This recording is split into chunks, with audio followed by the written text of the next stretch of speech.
Bonjour chers abonnés, aujourd'hui nous nous retrouvons pour faire une vidéo sur les traitements naturels des maladies avicoles. Donc comment traiter de manière naturelle nos volailles malades.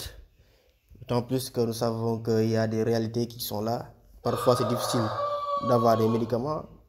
Parfois c'est un peu compliqué aussi de se payer parce qu'ils sont un peu chers. Donc prévention et soins alternatifs pour un élevage sain et durable.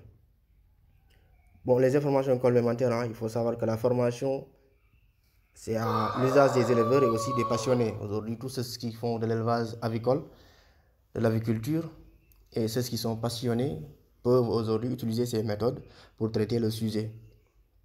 Alors, je me nomme Lamine Mané, ingénieur en production animale et élevage. Je suis aussi aide vétérinaire et aussi formateur en élevage dans des écoles privées. Donc, pourquoi choisir les traitements naturels? Pourquoi? Aujourd'hui, si nous devons réellement utiliser des traitements naturels, pourquoi devons-nous le faire? D'abord, c'est pour éviter la résistance aux antimicrobiens. Éviter la résistance aux antimicrobiens, parce que quand on parle de résistance aux antimicrobiens, nous sommes actuellement confrontés à une seule santé, ce qu'on appelle le One Health. C'est-à-dire que la maladie qui peut atteindre le bœuf ou la volaille est susceptible d'être attaquée ou est susceptible d'attaquer l'homme aussi en même temps. Ce qui fait qu'il faudra plus de vigilance, il faudra qu'on soit encore beaucoup plus attentif sur ces détails, qui est la résistance aux antimicrobiens. L'autre chose, c'est les délais d'attente. Aujourd'hui, je peux élever mes poules jusqu'à, par exemple, des poulets de chair jusqu'à 35 jours ou jusqu'à 30 jours et que je suspecte la coccidiose, par exemple. Il me faudra acheter des anticoccidiens. Et pour les anticoccidiens, nous savons tous qu'il y a des délais de temps de 12 à 14 jours. Imaginez-vous, je dois attendre encore 12 jours avant d'abattre mes sujets. Ça me prend encore plus en aliments et encore donc plus en argent. Ce qui fait qu'en utilisant les méthodes naturelles, ça nous évite d'attendre donc tout ce temps-là. L'autre chose, c'est le coût des médicaments. Je l'ai dit tantôt, les médicaments sont très chers. Donc avec cette méthode naturelle-là, vous pouvez éviter donc de dépenser énormément pour les antibiotiques. L'autre chose, c'est qu'il y a une demande croissante en produits bio. Beaucoup de personnes aujourd'hui, avant d'acheter, vous demandent est-ce que l'élevage a été fait de manière bio. Si vous répondez oui, automatiquement, ils achètent. Et ils sont prêts à payer le prix pour le bio. Donc, les avantages des méthodes naturelles, c'est la prévention, renforce l'immunité, la sécurité, pas de résidus chimiques dans les produits, que ce soit les œufs, la viande ou le lait. La durabilité, donc, il y a moins de pollution. Les traitements naturels ne remplacent pas toujours la médecine vétérinaire. Donc ça aussi, il faudra qu'on éclaircisse ce point-là. Il faut savoir que les traitements naturels ne remplacent pas la médecine vétérinaire, mais offrent une alternative saine, n'est-ce pas, économique et écologique pour prévenir et soigner les maladies avicoles. Donc les principales maladies avicoles, la liste des maladies courantes, ce qu'on constate le plus en Afrique par exemple, nous en milieu tropical, c'est la coccidiose, la bronchite aviaire, la maladie de Newcastle, les parasites internes, externes aussi, le gumboro, les maladies respiratoires. Donc là, ce sont des maladies qui sont assez fréquentes chez nous, que nous devons chercher à traiter. Maintenant, avec ces cours qu'on va essayer de mettre dans la chaîne, nous allons essayer au fur et à mesure de traiter maladie par maladie et essayer de trouver des solutions naturelles à ces maladies-là.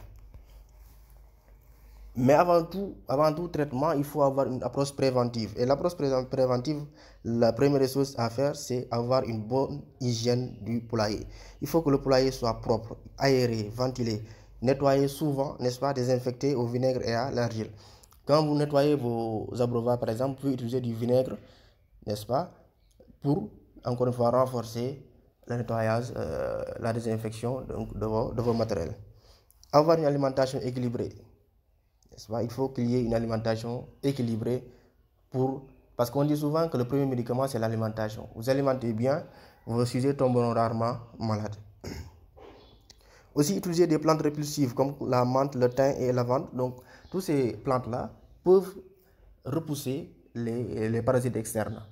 Parce qu'il y a une forte odeur, que ce soit le menthe, que ce soit le ngungun qu'on appelle comme ça au Sénégal, une plante aromatique qui sent fort et qui permet de repousser les parasites externes. Donc, traitement naturel par maladie. Donc, nous allons essayer avec la première maladie qui est la coccidiose, n'est-ce pas? Ce qu'on demande ici, c'est avoir des extraits de pépins de pamplemousse. Extraits de pépins de pamplemousse, encore appelé huile, huile de pamplemousse, n'est-ce pas?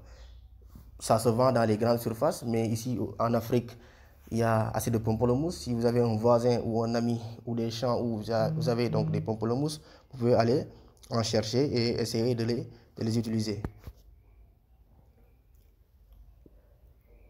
Donc, il faut au moins 15 gouttes par litre d'eau pendant 5 jours, comme antimicrobien naturel, n'est-ce pas? Une gousse d'ail écrasée par litre d'eau, là aussi c'est un très bon antiparasitaire, n'est-ce pas? L'ail. Le vinaigre de cidre ou vinaigre blanc à raison de 10 ml par litre d'eau, n'est-ce pas? Donc voilà, donc là vous avez donc de la vinaigre de cidre, des pépins de pamplemousse, ça se vend. Donc vous pouvez l'utiliser donc dans votre eau de boisson pour vos sujets. Ça va vous éviter certaines maladies récurrentes et ça va éviter aussi la coccidiose en bloquant les toxines, aussi en permettant ou en enlevant tout ce qui est coccidie dans l'intestin de vos sujets. L'autre chose, c'est l'utilisation de l'argile verte. Dosage une cuillère à café par litre d'eau qui permet d'absorber les toxines libérées par les coccidies dans l'intestin de vos sujets. Le protocole d'urgence, donc, que ça soit en coccidiose, que ça soit avec une autre maladie, ce qu'il faut faire, toujours ce qu'il faut faire, c'est d'abord isoler les animaux malades, essayer de les hydrater en mettant une solution eau plus miel pour l'énergie, plus sel, permettant donc de réhydrater donc votre sujet. L'autre chose, c'est l'utilisation du charbon végétal à raison de 1 g par kg d'aliments. Ça va éviter aussi, ça va permettre à votre sujet de revenir, n'est-ce pas, de lutter contre les toxines, donc des coccidies. Voilà pour la première partie concernant la coccidiose. Ensuite, nous allons venir sur les parasites internes et externes. Merci pour avoir suivi cette vidéo. N'oubliez pas de vous abonner pour les prochaines vidéos instructives. Merci.